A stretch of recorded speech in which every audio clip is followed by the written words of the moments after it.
അസ്സലാമലൈക്കും dear friends. ഇന്നത്തെ നമ്മുടെ സ്പെഷ്യൽ വീട്ടിലുള്ള ചേരുവകൾ വെച്ചിട്ട് പെട്ടെന്ന് തന്നെ ചെയ്തെടുക്കാൻ പറ്റുന്ന ഒരു വെറൈറ്റി പലഹാരമാണ്. നമ്മുടെ ഈ വീഡിയോ കണ്ടുകൊണ്ടിരിക്കുന്ന സമയത്ത് നിങ്ങൾക്ക് ഇഷ്ടപ്പെടുകയാണെങ്കിൽ ഒന്ന് ലൈക്ക് ചെയ്തേക്കണേ. അതുപോലെ തന്നെ നമ്മുടെ ഈ ചാനൽ ആദ്യമായിട്ട് കാണുന്നവരും ഇതുവരെയും സബ്സ്ക്രൈബ് ചെയ്യാത്തവരും പ്ലീസ് ഒന്ന് സബ്സ്ക്രൈബ് ചെയ്തേക്കണേ. ഞാനിടുന്ന വീഡിയോസ് ഉടനടി കിട്ടുന്നതിനായി സബ്സ്ക്രൈബ് ബട്ടന്റെ തൊട്ടടുത്ത് കാണുന്ന ബെല്ലൈക്കൺ കൂടി ക്ലിക്ക് ചെയ്തിട്ട് ഓൾ എന്ന ഓപ്ഷൻ എനേബിൾ ചെയ്യാനും മറക്കല്ലേ.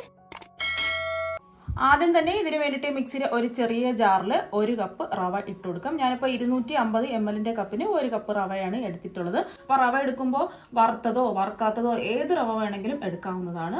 ഇനി ഇതൊന്ന് നല്ലതുപോലെ ഒന്ന് പൊടിച്ചെടുക്കാം. ഇപ്പം അതാ പൊടിച്ചെടുത്തിട്ടുണ്ട്. കണ്ടില്ലേ, ഈ ഒരു രീതിക്ക് വേണം പൊടിച്ചെടുക്കാൻ വേണ്ടിയിട്ട്. ഒരു മിക്സിംഗ് ബൗളിൽ 4 മുട്ട പൊട്ടിച്ചത് ഒഴിച്ചു കൊടുക്കാം. ഇനി ഇതിലേക്ക് ആവശ്യത്തിനുള്ള ഉപ്പ് ചേർത്ത് കൊടുക്കാം. ഞാനിപ്പോൾ 1/2 ടീസ്പൂൺ ഉപ്പാണ് ചേർത്ത് കൊടുക്കുന്നത്. നോക്കിയിട്ട് വേണമെന്നുണ്ടെങ്കിൽ പിന്നീട് ചേർത്ത് കൊടുത്താൽ മതി. ഇനി ഈ മുട്ട നല്ലതുപോലെ ഒന്ന് അടിച്ച് പതപ്പിച്ചെടുക്കാം.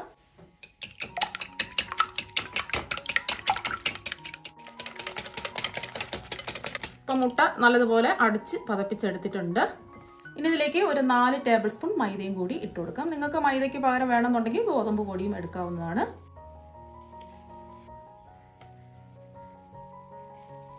ഇതും ഒന്ന് അടിച്ചെടുക്കാം. മൈദയും മുട്ടയും എല്ലാം ഒന്ന് യോജിച്ചിട്ടണം. ഇപ്പൊ കട്ടകളൊന്നും ഇല്ലാതെ ഇതാ ഒന്ന് യോജിപ്പിച്ചെടുത്തിട്ടുണ്ട്. ഇനി ഇതിലേക്ക് 1/2 ടീസ്പൂൺ കുരുമുളക് പൊടിയും 1/4 ടീസ്പൂൺ മഞ്ഞൾപ്പൊടിയും കൂടി ഇട്ട് കൊടുക്കാം. ഇനി ഇതിലേക്ക് ആവശ്യത്തിന് മുളക് പൊടി ചേർത്ത് കൊടുക്കാം. ഞാനിപ്പോൾ 1 ടീസ്പൂൺ മുളക് പൊടിയാണ് എടുത്തിട്ടുള്ളത്. അപ്പം ഇത് കാശ്മീരി മുളക് പൊടി ആയതുകൊണ്ടാണ് 1 ടീസ്പൂൺ എടുത്തിട്ടുള്ളത്. സാധാരണ മുളക് പൊടിയാണെന്നുണ്ടെങ്കിൽ 1/2 ടീസ്പൂൺ എടുത്താൽ മതി. അവരവരുടെ എരിവിനനുസരിച്ച് മുളക് പൊടി ചേർത്ത് കൊടുക്കാം. അതുപോലെ തന്നെ ഒരു 1/4 ടീസ്പൂൺ ഗരം മസാലയും കൂടി ചേർത്ത് കൊടുക്കാം. ഗരം മസാലയുടെ ടേസ്റ്റ് ഇഷ്ടമാണെന്നുണ്ടെങ്കിൽ മാത്രം ഗരം മസാല ചേർത്ത് കൊടുത്താൽ മതി, അല്ലെങ്കിൽ ഗരം മസാല ഒഴിവാക്കാം. ഇനി ഇതെല്ലാം കൂടിയിട്ട് ഒന്ന് യോജിപ്പിച്ചെടുക്കാം. ഇപ്പോൾ പൊടി ഐറ്റംസ് എല്ലാം മുട്ടയായിട്ട് ഒന്ന് യോജിപ്പിച്ചെടുത്തിട്ടുണ്ട്. ഇനി ഇതിലേക്ക് നമ്മൾ ചേർത്ത് കൊടുക്കുന്നത് 1 ടേബിൾ സ്പൂൺ ഇഞ്ചി വെളുത്തുള്ളി പേസ്റ്റ് ആണ്. ഇതിലേക്ക് ഇട്ട് കൊടുക്കാം. അതുപോലെ തന്നെ ഒരു പച്ചമുളക് ചെറുതായിട്ട് കട്ട് ചെയ്താണ് ഇട്ട് കൊടുക്കുന്നത്. അപ്പോൾ കുട്ടികൾക്കൊക്കെ ആണെന്നുണ്ടെങ്കിൽ പച്ചമുളക് ഒഴിവാക്കാം. ഇനി ഒരു 1/4 കപ്പ് ഉള്ളിത്തണ്ട് ചെറുതായിട്ട് കട്ട് ചെയ്തതും കൂടി ഇട്ട് കൊടുക്കാം. ഇതുണ്ടെങ്കിൽ ചേർത്ത് കൊടുത്താൽ മതി. നിങ്ങളുടെ കയ്യിൽ എന്തെങ്കിലും പച്ചക്കറിയൊക്കെ ഉണ്ടെങ്കിൽ ചെറുതായിട്ട് കട്ട് ചെയ്ത് ഇതിലേക്ക് ഇട്ട് കൊടുക്കാവുന്നതാണ്. അതുപോലെ തന്നെ ഒരു 1/4 കപ്പ് മല്ലിയില ചെറുതായിട്ട് കട്ട് ചെയ്തും കൂടി ഇട്ട് കൊടുക്കാം. മല്ലിയിലയുടെ ടേസ്റ്റ് ഇഷ്ടമല്ല എന്നുണ്ടെങ്കിൽ കുറച്ച് കറിവേപ്പില ചെറുതായിട്ട് കട്ട് ചെയ്ത് ചേർത്ത് കൊടുത്താലും മതി. അപ്പം ഇതെല്ലാം കൂടിയിട്ട് വീണ്ടും ഒന്ന് ഇളക്കി യോജിപ്പിച്ചെടുക്കാം. ഈ സമയത്ത് ഉപ്പുണ്ടോ എന്നൊന്ന് ചെക്ക് ചെയ്ത് നോക്കാം. വേണമെന്നുണ്ടെങ്കിൽ ചേർത്ത് കൊടുക്കാം. അപ്പോൾ അതെല്ലാം ഒന്ന് മിക്സ് ചെയ്തെടുത്തിട്ടുണ്ട്.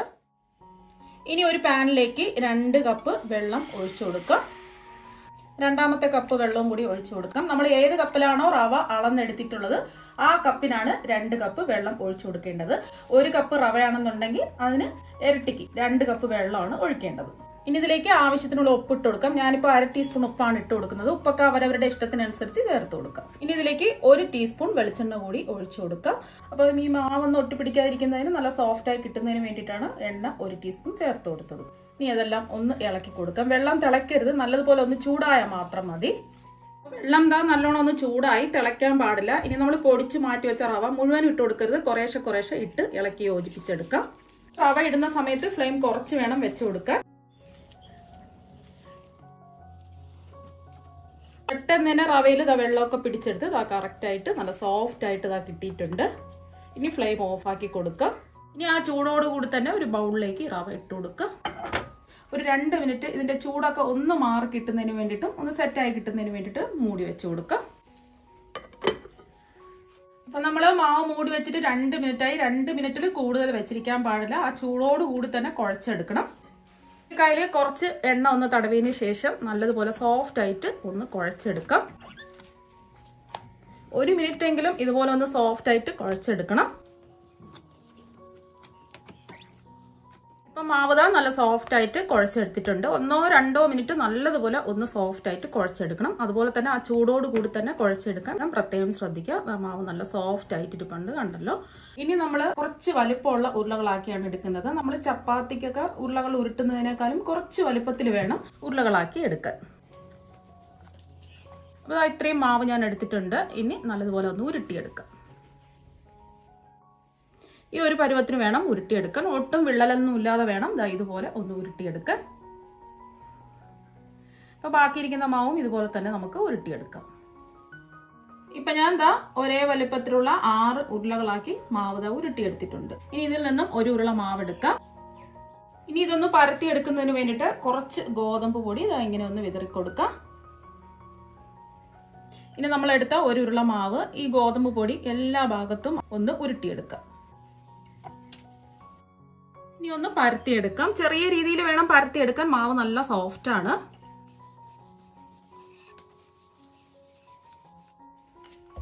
അപ്പൊ ചെറിയൊരു കനത്തിൽ പരത്തിയെടുത്തിട്ടുണ്ട്. ഈ ഒരു കനത്തിൽ വേണം പരത്തിയെടുക്കാൻ. കുറച്ച് സവാള ഇതിന്റെ മുകളിലായിട്ട് ഇങ്ങനെ വെച്ച് കൊടുക്കാം. നീളത്തിൽ അരിഞ്ഞതാണ്, കനം കുറച്ച് വേണം അരിയാൻ വേണ്ടിയിട്ട്. ഇനി ഇതിന്റെ മുകളിലായിട്ട് കുറച്ച് ഗോതമ്പ് പൊടി ഇട്ട് കൊടുക്കാം. ചെറുതായിട്ട് ഒന്ന് പരത്തി കൊടുക്കാം. ഈ സവാളയൊക്കെ ഒന്ന് ഒട്ടിയിരിക്കുന്നതിന് വേണ്ടിയിട്ടാണ്. കൈ വെച്ചോ ഇതുപോലെ റോളർ വെച്ചോ ഒന്ന് പരത്തി കൊടുത്താൽ മതി. ഇനി ഇതിന്റെ മുകളിലായിട്ട് നമ്മൾ കലക്കി മാറ്റി വെച്ചിരിക്കുന്ന മുട്ടയുടെ മിക്സ് എല്ലാ ഭാഗത്തും ഒന്ന് ആക്കി കൊടുക്കാം. ഇനി ഇതിന്റെ മുകളിലായിട്ട് കുറച്ച് ബീട്രൂട്ട് ഗ്രേറ്റ് ചെയ്തതും കൂടി ഇട്ട് കൊടുക്കാം. ഇത് കാണാനും നല്ല ഭംഗിയാണ്, കഴിക്കാനും നല്ല ടേസ്റ്റ് ആയിരിക്കും. ഇനി ഒരു സ്പൂൺ വെച്ച് ഇതുപോലെ ഒന്ന് പ്രസ് ചെയ്ത് കൊടുക്കാം. ഇനി ഇത് മെല്ലെ കയ്യിലേക്ക് എടുക്കാം. ഇനി ചൂടായി കിടക്കുന്ന പാനിൽ കുറച്ച് വെളിച്ചെണ്ണ ഒന്ന് ബ്രഷ് ചെയ്ത് കൊടുക്കാം. ഇനി ഇത് ഇങ്ങനെ വേണം ഇട്ട് കൊടുക്കാൻ. ഈ ഒരു സ്പാച്ചിൽ വെച്ചിട്ട് ഇതുപോലെ ഒന്ന് പ്രസ് ചെയ്തും കൂടി കൊടുക്കാം. ഇനി ഇതിന്റെ മുകളിലായിട്ട് കുറച്ച് വെളിച്ചെണ്ണ ഒഴിച്ചു കൊടുക്കാം. ഈ സൈഡിലും ഒഴിച്ചു കൊടുക്കാം. നിങ്ങൾക്ക് വേണമെന്നുണ്ടെങ്കിൽ നെയ്യും എടുക്കാവുന്നതാണ്. എല്ലാ ഭാഗത്തും സ്പൂൺ വെച്ച് ഒന്ന് ആക്കി കൊടുക്കാം. ഫ്ലെയിം പ്രത്യേകം ശ്രദ്ധിക്കുക, കൂട്ടിയിടരുത്. ഇത് കുറച്ച് കനത്തിലാണ് നമ്മൾ പരത്തി എടുത്തിട്ടുള്ളത്. അതുകൊണ്ട് ലോ ടു മീഡിയം ഫ്ലെയിമിൽ ഇട്ടിട്ട് വേണം ഇതൊന്ന് വേവിച്ചെടുക്കാൻ. അതൊന്ന് പ്രത്യേകം ശ്രദ്ധിക്കുക. 2 മിനിറ്റ് ആയിട്ടുണ്ട്. ഇനി ഇതൊന്ന് തിരിച്ചിട്ട് കൊടുക്കുക. ഇതിന്റെ പുറത്ത് ഡ്രൈ ആവാതിരിക്കാൻ കുറച്ച് ഓയിൽ ഒന്ന് ഒഴിച്ചു കൊടുക്കുക. തിരിച്ചിട്ട് കൊടുത്തിട്ട് 2 മിനിറ്റ് ആയി. കണ്ടോ, നല്ലൊരു ഗോൾഡൻ നിറം ആയിട്ടുണ്ട്. ഇനി പാനിൽ നിന്ന് നമുക്ക് മാറ്റാം. ഇപ്പൊ നമ്മുടെ പലഹാരം എല്ലാം ഇവിടെ റെഡി ആയിട്ടുണ്ട്. വേറെ ഒരു കറിയുടെ ഒന്നും തന്നെ ആവശ്യമില്ല. അകത്ത് നല്ല സോഫ്റ്റ് ആണ്, പുറത്ത് നല്ല ക്രിസ്പിയാണ്. കുട്ടികൾക്കൊക്കെ ലഞ്ച് ബോക്സിൽ കൊടുത്തേക്കാൻ പറ്റിയ ഒരു പലഹാരമാണ്. ഇപ്പൊ കണ്ടില്ലേ, കാണാൻ തന്നെ നല്ല ഭംഗിയാണ്. അടിഭാഗമൊക്കെ നല്ല മൊരിഞ്ഞിരിപ്പുണ്ട്. ഇനി ഇതൊന്ന് മുറിച്ചും കൂടി കാണിച്ചു തരാം.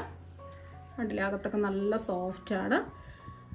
ഇപ്പോൾ കഴിക്കാൻ വേണ്ടിയിട്ട് നല്ല കിഡിലൻ ടേസ്റ്റ് ആണ്. അപ്പോൾ നിങ്ങൾ എല്ലാവരും ഇതുപോലെ ഒന്ന് ട്രൈ ചെയ്ത് നോക്കുക. തീർച്ചയായും നിങ്ങൾക്ക് എല്ലാവർക്കും ഇഷ്ടപ്പെടും. അപ്പോൾ നമുക്ക് മറ്റൊരു വെറൈറ്റി ഡിഷുമായിട്ട് വീണ്ടും കാണാം. താങ്ക്